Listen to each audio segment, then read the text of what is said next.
Ryan Garcia's return to the ring on May 2nd in Times Square was supposed to be a redemption story, one of those classic moments in boxing where a troubled fighter comes back stronger, hungrier, and silences the doubters. But instead of a triumphant comeback, Garcia walked away from the night with more questions than answers. Up against Rolando "Raleigh" Romero, Garcia struggled from the start, getting knocked down in the second round and never quite recovering his footing. The atmosphere was electric, the stakes were high, but Garcia just couldn't find the rhythm or firepower that once made him one of boxing's most exciting rising stars. By the time the final bell rang, the outcome was clear. The judges didn't hesitate. 115-112, 115-112, and a wide 118-109, all in Romero's favor. With that, Garcia watched Romero walk away with the WBA welterweight title, something he had dreamed of claiming himself. The sting of defeat hit even harder considering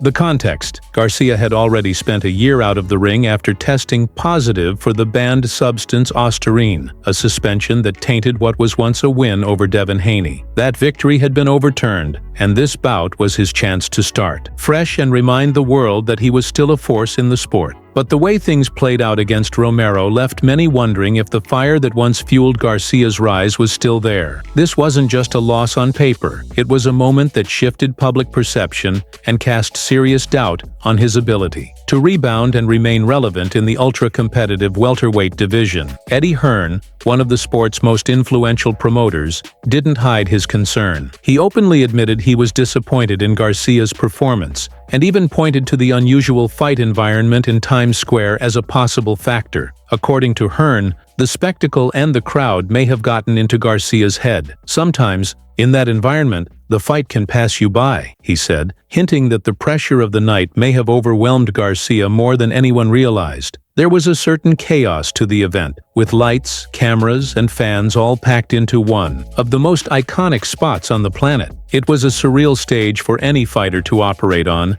and for someone like Garcia, coming off a year of inactivity, it might have been just too much to handle. Still, Garcia handled the loss with as much grace as one could expect. In his post-fight interview, he refused to offer excuses or point fingers. He gave credit where it was due, tipping his hat to Romero and acknowledging the challenges he faced both mentally and physically. "No excuses, man. Congrats to him," Garcia said with a tired but sincere tone. He didn't shy away from admitting that the year-long layoff had taken a toll on his body and mind. "That year off took a lot out of my body, physically and mentally." His vulnerability in that moment spoke volumes. It wasn't just about losing a fight. It was about trying to find his way back after a fall from grace, and realizing just how far he still had to go. Meanwhile, Rolando Romero was the man of the hour. He walked into Times Square as the underdog, and walked out a champion. From the opening bell, Romero fought like he had something to prove. He stayed composed,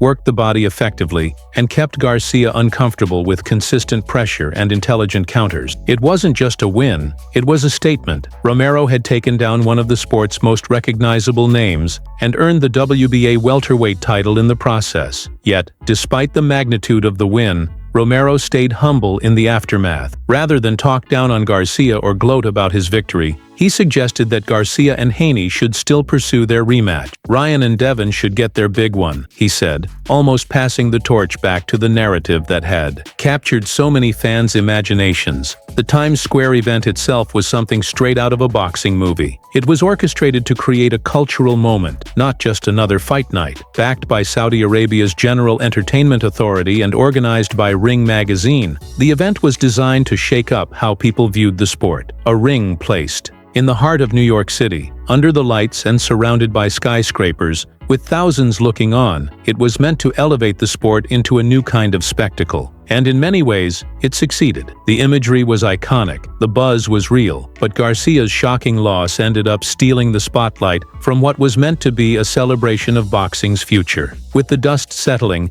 the focus now shifts to what comes next. For Ryan Garcia, the road ahead is filled with uncertainty. A rematch with Devin Haney is still being talked about. about, especially since Turki Al-Sheikh, one of the sport's most powerful influencers, seems committed to making it happen. But even that possibility comes with conditions. For the rematch to truly make sense and draw attention, Garcia needs to rebuild himself. He needs a win, and not just against any fighter. It has to be someone he can convincingly beat, someone who won't test his vulnerabilities too much, but still gives him credibility. Any top-tier opponent at 140 or 147 pounds would be incredibly risky at this point. Another loss could spell the end of Garcia's elite-level relevance. There's also the matter of Haney. While he did secure a victory in his fight on the same night against Jose Ramirez, his performance wasn't exactly dominant. Hearn mentioned that Haney looked almost skittish at times, describing him as petrified, and recalling how someone joked that he resembled a hare darting around the ring. Even though he won most of the rounds and landed some solid shots, the overall impression was that Haney still had a lot to prove. He's coming off a year filled with personal challenges, and while he's undeniably skilled, he'll need a more convincing win before fans and critics stop questioning his readiness for top-level competition again. Eddie Hearn also didn't hold back when addressing Ryan Garcia's shortcomings. He expressed genuine disappointment, not because of the loss itself, but because of how it all unfolded. Hearn believed that Garcia had been on the right path, had turned his life around, and was finally getting back on track. To see that momentum collapse so quickly in the ring was frustrating for everyone who believed in his comeback. Hearn even praised Derek James, Garcia's trainer, for doing everything right in the corner. The advice was there, the strategy was in place, but Garcia just couldn't execute. Whether it was the pressure, the history with Raleigh, or just rust from time away, something was off, and that disconnect cost him dearly. At this point, Hearn's faith in Garcia being better than that sounds more like hope than a confident statement. There's little in Garcia's record to prove he's elite. His best wins came against solid, but not great, opponents like Oscar Duarte, Javier Fortuna, and Luke Campbell. Those victories, while respectable, don't exactly scream dominance. And when you consider how he was handled by Raleigh, someone many believed he should have beaten, it casts a long shadow over just how high Garcia's ceiling really is. The truth is, we might have already seen his peak, and the promise of superstardom may have been more hype than substance. As for the potential rematch between Garcia and Haney, it's entirely in the hands of Turki Al-Sheikh now. If he decides the entertainment value is worth it, he'll find a way to make it happen. After all, boxing is as much about stories and rivalries as it is about belts and rankings. But if this is about climbing the ladder and becoming champion again, both fighters may need to look elsewhere first. Because right now, neither seems ready to challenge the likes of Jaron Boots Ennis, Brian Norman, or even the rugged, unrelenting Isaac Cruz. Those names represent a level of physicality and grit that neither Garcia nor Haney have shown they can consistently handle. Haney, to his credit, did what he needed to do against Ramirez. He won nearly every round, and even had Ramirez hurt a couple of times when he planted his feet and stood his ground. But his style,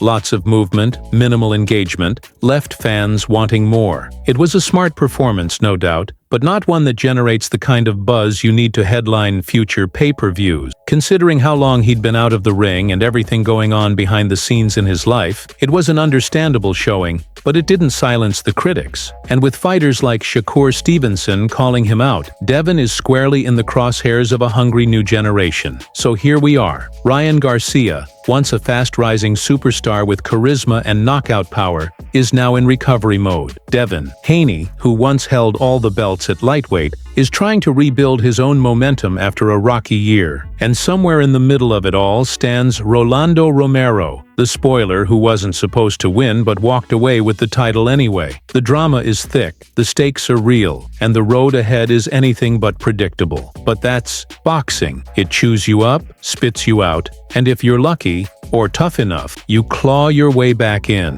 Whether Garcia or Haney will do that remains to be seen. What's clear, though, is that they both have a lot to prove and not a whole lot of time to do it.